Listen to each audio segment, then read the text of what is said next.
तो नमस्कार, आप सभी का हमारे यूट्यूब चैनल पर स्वागत है। तो अगर आप लोग क्लास 12 के स्टूडेंट हैं और 2023 में बोर्ड परीक्षा देने वाले हैं और केमिस्ट्री आपका सब्जेक्ट है, तो ये वीडियो आप लोग के लिए बहुत ज़्यादा महत्वपूर्ण होने वाली है। वीडियो को आप लोग अंत तक देखना, सभी क्वेश्चन को अच्छे तरीके से समझने के लिए, क्योंकि जितने भी मैं क्वेश्चन आपको करा रहा हूँ सभी क्वेश्चन आपके प्रीवियस ईयर क्वेश्चन पेपर से उठाए गए हैं और साथ ही में आपके बोर्ड परीक्षा में कई बार आए हुए क्वेश्चन है, ठीक। और NCERT क्वेश्चन भी इसमें लिए गए हैं। तो सभी चीज़ों को अच्छे तरीके से समझने के लिए आप लोगों को वीडियो के अंत तक बने रहना है, तभी आप लोगों को सभी क्वेश्चन अच्छे तरीके से समझ में आएंगे। और बोर्ड परीक्षा आप लोगों की नज़दीक आ रही है, तो इसलिए आप लोगों को अब डेली बेसिस पे कुछ ना कुछ क्वेश्चन तैयार करते हुए रहना है, ताकि जब भी आपका एग्जाम आए तो आप लोग मैक्सिमम क्वेश्चन को तैयार कर सके, ठीक। और जितने ज़्यादा हो सके आप लोग क्वेश्चन को प्रैक्टिस करते रहें अभी से, तभी जाकर के अपने बोर्ड एग्जाम में आप लोग 90% तक स्कोर कर पाएंगे, ठीक। तो वीडियो को शुरू करने से पहले मैं आपको बताना चाहता हूँ, अगर आप लोग क्लास 12 में हैं, साथ ही में आप लोग क्लास 12 केमिस्ट्री के साथ साथ फिजिक्स और साथ ही में बायोलॉजी और हिंदी और इंग्लिश, ठीक, इस सभी के नोट्स चाहते हैं और साथ ही में उसके इंपॉर्टेंट क्वेश्चन आंसर का PDF चाहते हैं, तो आप लोग हमारा ग्रुप ज्वाइन कर सकते हैं, जिसकी फ़ीस मिनिमम है। और उसमें आप लोगों को मिलेंगे क्या क्या मैं आपको बता देता हूँ, ठीक। तो सबसे पहले आप लोगों को केमिस्ट्री का हैंड रिटन नोट्स मिलेगा हर एक चैप्टर का, फिजिक्स का हर एक चैप्टर का हैंड रिटन नोट्स मिलेगा, बायोलॉजी के हर एक चैप्टर का हैंड रिटन नोट्स मिलेगा, और साथ ही में केमिस्ट्री के इंपॉर्टेंट क्वेश्चन आंसर्स का PDF मिलेगा। इसी प्रकार के जितने भी क्वेश्चन मैं कराऊंगा उसका PDF मिलेगा। फिजिक्स में भी इसी प्रकार के जितने भी क्वेश्चन मैं आपको कराऊंगा इंपॉर्टेंट उनका PDF मिलेगा, और बायो में भी उन्हीं का PDF, यानी कि जितने भी इंपॉर्टेंट क्वेश्चन आंसर मैं कराऊंगा उसका PDF मिलेगा। और इंग्लिश और हिंदी में जितने भी इंपॉर्टेंट चीज़ें मैं आपको कराऊंगा उसका भी आपको PDF हमारे ग्रुप के अंदर मिलेगा। फीस बहुत ही मिनिमम है। जिनको भी ग्रुप में ज्वाइन करना है वो लोग डिस्क्रिप्शन में मेरा व्हाट्सएप नंबर है, वहाँ से आप लोग मैसेज कर लीजिएगा, ठीक। सभी लोग मैसेज ना करें, जिनको भी ज्वाइन करना है वही लोग मैसेज करें। तो चलिए दोस्तों वीडियो को शुरू करते हैं बिना टाइम को वेस्ट करते हुए। तो सबसे पहले हम लोग बात कर लेते हैं कि अभी तक हम लोगों ने क्या क्या देखा। तो हम लोगों ने क्लास 12 केमिस्ट्री में सबसे पहले चैप्टर जो आपका होता है ठोस अवस्था, उससे हम लोग स्टार्ट किया था, इंपॉर्टेंट क्वेश्चन आंसर को शुरू किया था। ठोस अवस्था में हमने अभी तक सबसे पहले क्या चीज़ें देखी कि हम लोगों ने सबसे पहले जितने भी आपके महत्वपूर्ण बहुविकल्पी यानी कह सकते हैं MCQ क्वेश्चन होते हैं उनको देख लिया था। और उसके बाद में फिर हम लोगों ने जो आपका अति लघु उत्तरीय प्रश्न होता है उसका एक पार्ट हम लोगों ने देख लिया था। आज का जो पार्ट होने वाला पार्ट नंबर 2 होने वाला, उसी के साथ ही में जितने भी आपके इस चैप्टर के महत्वपूर्ण अति लघु उत्तरीय प्रश्न होते हैं सभी कवर हो जाएंगे, ठीक। उसके बाद फिर नेक्स्ट वीडियो जो आपकी आएगी उसमें हम लोग लघु उत्तरीय प्रश्नों को देखेंगे। तो वीडियो को आप लोग अंत तक देखें सभी क्वेश्चन को अच्छे तरीके से समझने के लिए, और हर एक क्वेश्चन को आप लोग अपनी कॉपी में नोट करते हुए चलें। अगर आप लोग का सपना है कि आप लोग अपने बोर्ड एग्जाम में 90% तक स्कोर करें, तो अगर आप लोग को अपना सपना पूरा करना है तो आप लोग को वीडियो को अंत तक देखना है। तो चलिए तो वीडियो को शुरू करते हैं। तो आज हम लोग डिस्कस कर रहे थे क्लास 12 की जो हमारी केमिस्ट्री थी उसके जितने भी आपके महत्वपूर्ण अति लघु उत्तरीय प्रश्न होते हैं उनको डिस्कस कर रहे थे। और इससे पहले वाली वीडियो भी आप लोग देख लेना, वो पार्ट फर्स्ट था अति लघु उत्तरीय प्रश्नों का, तो उसमें भी बहुत सारे क्वेश्चन मैंने कराए हैं, तो उनको भी आप लोग ध्यान दे देना।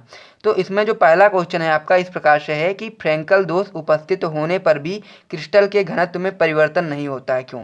यानी कि हम लोग को बताना है कि मान लीजिए कोई भी क्रिस्टल है उसमें क्या है, फ्रैंकल दोष है। अब फ्रैंकल दोष में होने के बावजूद भी उसमें क्या हो रहा है, घनत्व में कोई भी परिवर्तन नहीं हो रहा है। तो ऐसा क्यों हो रहा है इसे हम लोग समझ लेते हैं। तो आंसर में मैंने क्या लिखा है, यहाँ पर जितनी चीज़ें मैंने लिखी हैं उतनी ही चीज़ें अगर आप लोग अपने बोर्ड एग्जाम में लिखोगे तो आप लोगों को पूरे पूरे मार्क्स मिलेंगे, ज़्यादा कुछ लिखने की आवश्यकता नहीं है, ठीक। तो आंसर आप लोग इस प्रकार से देना है कि फ्रैंकल दोष में धनायन अपने जालक बिंदुओं से हटकर अंतराकाशी स्थान में आ जाते हैं, इसलिए क्रिस्टल के घनत्व में कोई परिवर्तन नहीं होता है, ठीक। तो होता यह कि आप लोगों को अगर पता होगा तो बहुत अच्छी बात है, अगर नहीं पता है तो मैं आपको बताना चाहता हूँ कि अंतराकाशी स्थान होता क्या है। तो जैसा कि मान लीजिए मैंने यहाँ पर जो नोट्स है उसको दिखा देता हूँ आप लोगों को समझने के लिए। ये आपका फ्रैंकल दोष का कह सकते हैं चित्र है, ठीक। तो इसमें क्या होता है, इसमें से कोई भी एक धनायन निकलेगा, यहाँ से ये निकल गया, मान लीजिए यहाँ से विलुप्त हो गया अपने मूल बिंदु या कह सकते हैं मूल स्थान से, और क्या होगा ये अंतराकाशी स्थान में मान लीजिए यहाँ पर आकर के रुक गया। तो होता यह है कि इसमें से जो धनायन होते हैं वो बाहर नहीं निकलते हैं। अगर ये इस क्रिस्टल से बाहर निकल जाएंगे तो क्या होगा, इसके घनत्व में क्या होगा, कमी आ जाएगी। लेकिन होता यह है कि ये इससे बाहर नहीं निकलते हैं, इसके अंदर ही कहीं अंतराकाशी स्थान में जाकर के रुक जाते हैं। तो इसीलिए हम लोग कह सकते हैं कि जो फ्रैंकल दोष होता है उसमें क्रिस्टल के घनत्व में कोई भी परिवर्तन नहीं होता है, क्योंकि जो आपका धनायन वहाँ से हटते हैं अपने स्थान से, वो जाकर के अंतराकाशी स्थान में उपस्थित हो जाते हैं। तो पहला क्वेश्चन आप लोग को अच्छे तरीके से समझ में आ गया होगा, इतना आप लोग लिख देना, आपको पूरे पूरे मार्क्स मिल जाएंगे। अगले क्वेश्चन की ओर बढ़े तो हमारा अगला क्वेश्चन है कि एफ केंद्र क्या है, ठीक। तो एफ केंद्र क्या है, इसको समझने के लिए हम लोग सबसे पहले इसका आंसर देख लेते हैं कि कितना आपको आंसर लिखना है, उसके बाद में मैं इसको आपको समझा दूंगा। तो वह स्थान जहाँ ऋणायन नृत्तिका में इलेक्ट्रॉन उपस्थित होता है यह केंद्र कहलाता है, ठीक। तो कहने का मतलब ये है कि जैसा कि मैं आपको यहाँ पर चित्र दिखा देता हूँ इस प्रकार से, इस प्रकार से आप लोग चित्र देख लेना है। होना इसमें ये चीज़ होती है कि जैसे मान लीजिए कोई भी यहाँ पर Cl माइनस जो था, ये क्या था, ऋणायन था जो आपका, वो निकल गया यहाँ से, तो क्या होगा, यहाँ पर एक रिक्ति बन गई। तो इस रिक्ति बनने के कारण क्या हो गया कि जो इसकी उदासीनता थी वो भंग हो गई, क्योंकि प्लस माइनस की जो संख्या थी वो घट बढ़ गई, जिसकी वजह से क्या हो गई, इसकी उदासीनता भंग हो गई। तो इसकी उदासीनता बनाए रखने के लिए क्या होता है, यहाँ पर जो F केंद्र बन जाता है उसमें एक इलेक्ट्रॉन आ जाता है, ठीक। तो उसकी वजह से इसकी उदासीनता बन जाती है, और जिस स्थान से आपका ऋणायन निकलता है उस स्थान को हम लोग क्या कहते हैं, F केंद्र कहते हैं। तो ये वाला स्थान क्या कहलाएगा, आपका F केंद्र कहलाएगा।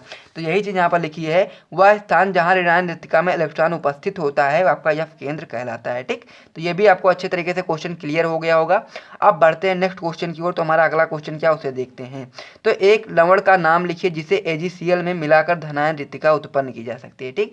तो हम लोग किसी एक लवण का नाम बताना है जिसे अगर हम लोग AgCl में मिलाएं तो उसमें क्या हो, धनायन रिक्तिका का निर्माण हो जाए, या फिर कह सकते हैं धनायन रिक्तिका उत्पन्न हो जाए। तो हम लोग को एक उसका कह सकते हैं लवण का नाम बताना है। तो उत्तर में आप लोग इस प्रकार से लिख देना SrCl2 अथवा या फिर CdCl2, इस प्रकार से आप लोग लिख देना। बस आप लोग का ये पूरी तरीके से कंप्लीट हो जाएगा।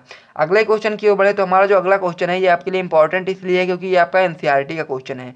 तो आप लोग क्या करना क्या है, NCERT क्वेश्चन को भी हल करते हुए चलना है, क्योंकि अगर NCERT से आपका क्वेश्चन आ जाएगा तो अगर आपने नहीं पढ़ा होगा तो आपका नंबर वहाँ पर कट जाएगा, ठीक। तो क्वेश्चन ये है हमारा कि साधारण नमक शुद्ध सफ़ेद के स्थान पर कभी कभी पीला दिखाई देता है, क्यों दिखाई देता है, ऐसा हम लोग को बताना है, ठीक। तो होता क्या है क्वेश्चन में कि जब साधारण जो नमक होता है वो शुद्ध सफ़ेद दिखाई देना चाहिए, लेकिन उसके स्थान पर कभी कभी ये पीला दिखाई देता है। तो उसका क्या कारण होता है, किस वजह से वो पीला दिखाई देता है, तो हम लोग को आंसर में लिखना है। तो आप लोग इस प्रकार से आंसर लिखेंगे कि मान लीजिए कोई भी ऐसा जालक स्थल, ठीक, ऐसा जालक स्थलों में ऋणायनों के स्थान पर इलेक्ट्रॉनों की उपस्थिति के कारण होता है। तो जैसा कि मैंने अभी आप लोगों को दिखाया कि होता यह है कि जैसे कि मान लीजिए यहाँ से ऋणायन निकल गया तो उसकी जगह पर क्या होता है, उसकी उदासीनता को बनाए रखने के लिए क्या होता है, इलेक्ट्रॉन आ जाता है। तो इलेक्ट्रॉन जो आ जाता है इसी की वजह से कह सकते हैं कि इलेक्ट्रॉन की उपस्थिति के कारण ही ये कैसा हो सकता है कि जो कह सकते हैं NaCl होता है उसका रंग कैसा हो जाता है, उसका रंग पीला पड़ जाता है, यानी कि नमक का रंग कैसा हो जाता है, पीला पड़ जाता है। और ये जो स्थल होते हैं F केंद्रों की तरह कार्य करते हैं।